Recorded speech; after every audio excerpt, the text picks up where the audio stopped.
Perkenalkan, nama saya Dwi Deliza Manurung dengan NIM 230306030 dari kelas B, Prodi Peternakan, Fakultas Pertanian, Universitas Sumatera Utara. Nah, pada video kali ini saya akan menjelaskan mengenai metabolisme lipid atau lemak untuk memenuhi tugas mata kuliah biokimia dengan dosen pengampu Ibu Insinyur Tati Widianasari, SPTMP IPM. Lemak atau lipid adalah sumber energi kedua setelah karbohidrat yang dapat dihasilkan menjadi ATP yang akan dirubah menjadi energi. Lemak juga dapat dihasilkan dari makanan yang berminyak seperti gorengan.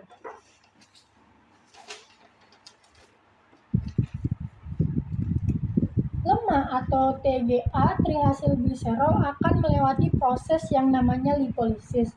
Nah, setelah dari proses lipolisis ini, lemak akan diubah menjadi dua. Yang pertama ada gliserol, yang kedua ada asam lemak bebas FFA atau free fatty acid. Gliserol ini akan diubah menjadi gliserol fosfat. Gliserol fosfat yang akan diubah lagi menjadi gliseroldehid 3-fosfat. Gliserol-dehid 3-fosfat ini akan melewati yang namanya proses glikolisis untuk dihasilkannya pirufat yang kemudian akan diubah menjadi asetil-CoA dan yang akan masuk ke dalam siklus Krebs untuk menghasilkan ATP atau energi. Nah, asam lemak bebas FFA akan melewati proses yang namanya dioksidasi. Setelah melewati proses dioksidasi akan dihasilnya asetil koenzim A. Nah, di asetil koenzim A ini akan melewati 5 proses yang namanya beta oksidasi. Setelah 5 kali proses beta oksidasi, baru akan dihasilkannya asetil CoA yang kemudian masuk ke dalam siklus Krebs dan akan menghasilkan yang namanya ATP yang akan dirubah menjadi energi. Nah, saya masuk pada pembahasan yang kedua, yaitu pencernaan, penyerapan, dan transfer lemak. Proses pencernaan lipid atau lemak diemulsi oleh garam empedu. Nah, garam empedu ini terdiri dari satu asam empedu yang berasal dari kolesterol. Garam empedu bersifat amfipatik yang berfungsi mengemulsi lemak dan membentuk sel. Nah, lemak ini disintesis oleh liver dan disimpan di dalam empedu agar mudah dicerna dan diserap. Yang kedua ada penyerapan lemak yang dilakukan oleh sel mukosa pada usus halus. Nah, asam lemak yang diserap kemudian akan disintesis kembali menjadi lemak dalam badan Golgi dan retikulum endoplasma. Kemudian TAG tadi adalah triacylglycerol yang masuk ke dalam sistem limfa membentuk kompleks dengan protein. Yang terakhir ada transfer lemak akan membentuk senyawa kompleks dan protein atau lipoprotein. Baru kita masuk kepada siklus beta oksidasi. Nah, pada siklus beta oksidasi adalah proses yang satu siklusnya akan menghilangkan atau melepaskan 2 karbon rantai asam lemak. Mengapa disebut beta oksidasi? Karena terjadinya pemotongan antara atom C kedua dengan atom karbon beta atau atom karbon C ketiga yang menghasilkan senyawa 2 atom karbon yang disebut asetil koenzim A. Nah, ini adalah atom karbon kedua yang dipotong atau yang terpotong dengan atom karbon ketiga atau atom karbon beta sehingga menghasilkan 2 atom karbon yang disebut dengan asetil koenzim A. Nah, pada proses beta oksidasi itu melewati pada siklus beta oksidasi melewati 4 proses. Yang pertama ada proses dehidrogenase 1. Pada dehidrogenase 1 ini saya mengambil contoh yaitu palmitoyl koenzim A. Di palmitoyl koenzim A ini memiliki 16 atom karbon. Dehidrogenase 1, atom karbon atau atom karbon beta dan alfa dilepaskan dan akan menjadi ikatan rangkap. yang dikatalis oleh enzim asil-CoA dehidrogenase. Kemudian akan menghasilkan senyawa trans-enoyl koenzim A. Jadi atom C yang dilepas akan didonasikan ke dalam FAD dan kemudian direduksi menjadi FADH2. Nah, pada proses kedua dari siklus beta oksidasi adalah hidrasi. Nah, hidrasi ini adalah proses yang membutuhkan atau memerlukan air. H2O akan masuk pada atom karbon beta dan alfa, sehingga akan berikatan antara atom karbon OH dengan atom karbon beta, dan atom karbon H akan berikatan dengan atom karbon alfa yang dikatalis oleh enzim enoyl-CoA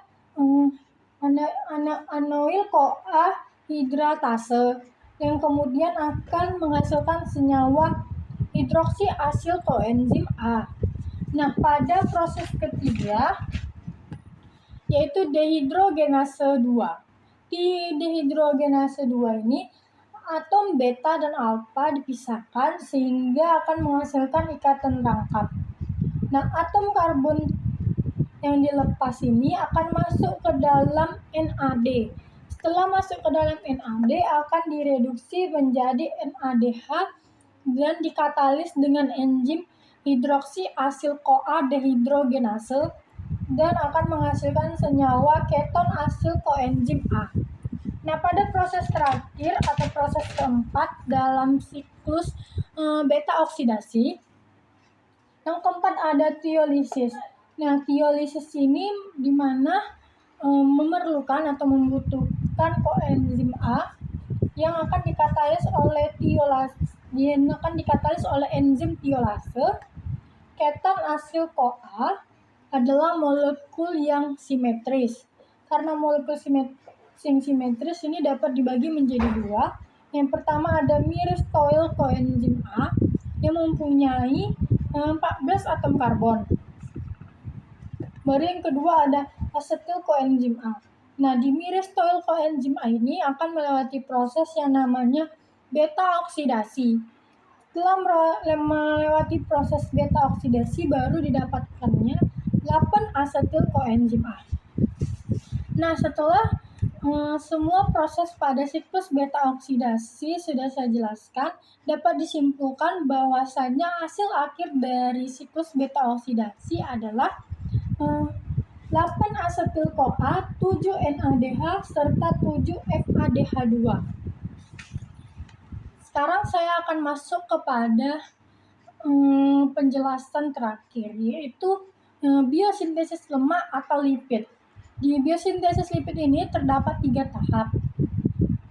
Tahapan pertama yaitu tahapan biosintesis lipid ini adalah pembentukan malonyl koenzim A dari asetil koenzim A. Yang kedua ada pemanjangan rantai asam lemak sampai terbentuk asam palmitat secara kontinu dengan tiap kali penambahan malonyl koenzim A dan pelepasan CO2. Yang ketiga atau terakhir adalah pemanjangan rantai asam palmitat secara bertahap bergantung pada keadaan dan komposisi faktor penunjang reaksi di dalam sel. Nah, biosintesis lemak itu ada bagiannya lagi. Nah, yang pertama ada biosintesis asam lemak. Biosintesis asam lemak ini merupakan proses ketika tubuh mengubah asetil koenzim A dan malonyl koenzim A menjadi asam lemak. Proses yang panjang tergantung apakah asam lemak yang terbentuk rantai lurus atau bercabang dan berapa lama itu. Pada hakikatnya, sintesis asam lemak berasal dari asetil CoA. Nah, enzim yang bekerja sebagai katalis merupakan konteks enzim yang terdapat di dalam sitoplasma, sedangkan enzim pemecah asam lemak terdapat pada mitokondria. Baru biosintesis yang kedua ada biosintesis triasilgliserol. Nah, triasilgliserol ini dibentuk reaksi 2 molekul lemak asil CoA dengan gliserol 3 fosfat membentuk asam fosfatidat di dideforsilasi menjadi diasilgliserol, lalu diasilasi molekul ketiga lemak asil CoA untuk menghasilkan triasilgliserol. Nah, sebagian besar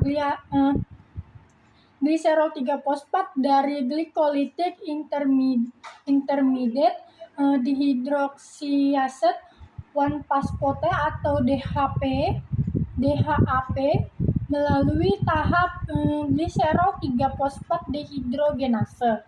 Sitosolik di hati dan di ginjal. Gliserol 3-fosfat juga dari gliserol oleh tahap gliserolgenase. Prekursor lain dari triacylglycerol ini merupakan asil lemak CoA dari asam lemak asil CoA sintase. Baru yang ketiga ada biosintesis fosfolipid. Di biosintesis fosfolipid ini diawali dengan reduksi hidroksiaseton fosfat menjadi gliseraldehid 3-fosfat atau G3P. Dua molekul asil ACP mentransfer gugus lemak ke G3P dan menghasilkan asam fosfatidat. Nah, reaksinya dikatalis gliseraldehid 3-fosfat asil transferase.